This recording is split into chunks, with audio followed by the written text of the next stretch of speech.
So hello everyone, welcome to the channel, and today our topic is law of demand. The law of demand is a fundamental principle which states that there is an inverse relationship between the price and quantity demanded.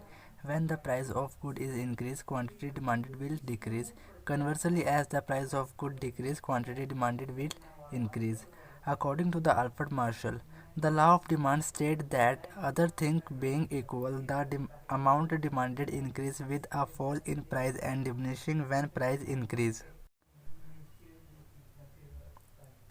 Law of demand एक fundamental principle है जो कि price और quantity demanded के inverse relationship को बताता है। ये बताता है कि जब किसी कमोडिटी का प्राइस इंक्रीज़ होता है तो उस कमोडिटी की डिमांड जो है वो डिक्रीज़ हो जाती है। सिमिलरली जब प्राइस डिक्रीज़ होता है तो डिमांड इंक्रीज़ हो जाती है। According to the Alfred Marshall, the law of demand state that all thing being equal, मतलब अन्य बातें समान रहने पर प्राइस कम होने से डिमांड बढ़ जाती है और प्राइस के बढ़ने पर डिमांड जो है कम हो जाती है। Assumptions of law of demand. हर एक लॉ की कुछ ना कुछ अजम्पशंस होती है जिन्हें हमें मानना पड़ता है। तो लॉ ऑफ डिमांड के भी कुछ ना कुछ अजम्पशंस है जो कि इस प्रकार है। There should be no change in the income of consumer, उपभोक्ता की इनकम में कोई परिवर्तन नहीं होना चाहिए। The price of the related goods should not change, संबंधित वस्तुओं की कीमत में भी कोई परिवर्तन नहीं होना चाहिए। The price of the commodity is not likely to change much in the future, वस्तु की भविष्य में कीमत बढ़ने की संभावना भी नहीं होनी चाहिए। There should be no change in the interest and preference of the consumer, उपभोक्ता की वस्तु के प्रति रुचि और प्राथमिकता में भी चेंज नहीं होना चाहिए। इसके बाद आता है हमारा लॉ ऑफ डिमांड का टेबल। लॉ ऑफ डिमांड के टेबल को हम एक एग्जाम्पल द्वारा भी समझ सकते हैं। मान लीजिए एक आइसक्रीम की कीमत 5 रुपये है तो उपभोक्ता एक आइसक्रीम की एक मात्रा की डिमांड करेगा।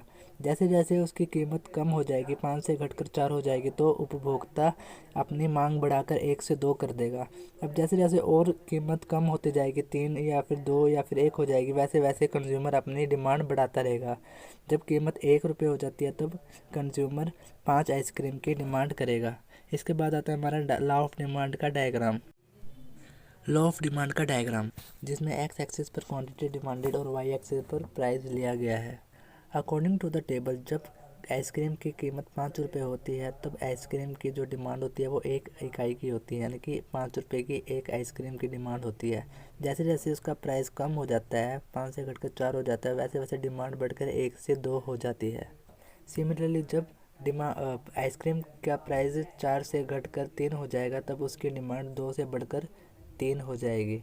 जैसे जैसे प्राइस और कम होता जाएगा, 3 से घटकर 2 है, 2 से घटकर 1 हो जाएगा, वैसे वैसे उसकी डिमांड 3 से बढ़कर 4 और 4 से बढ़कर 5 हो जाएगी। क्योंकि according to the law of demand, जब किसी कमोडिटी का प्राइस घटता है तब उसकी डिमांड जो है इंक्रीज़ हो जाती है, और जब किसी कमोडिटी का प्राइस इंक्रीज़ होता है तो उसकी डिमांड कम हो जाती है। चलिए आज के लिए बस इतना ही। कल फिर उपस्थित हो गए हम के कुछ टॉपिक के साथ। तब तक के लिए धन्यवाद।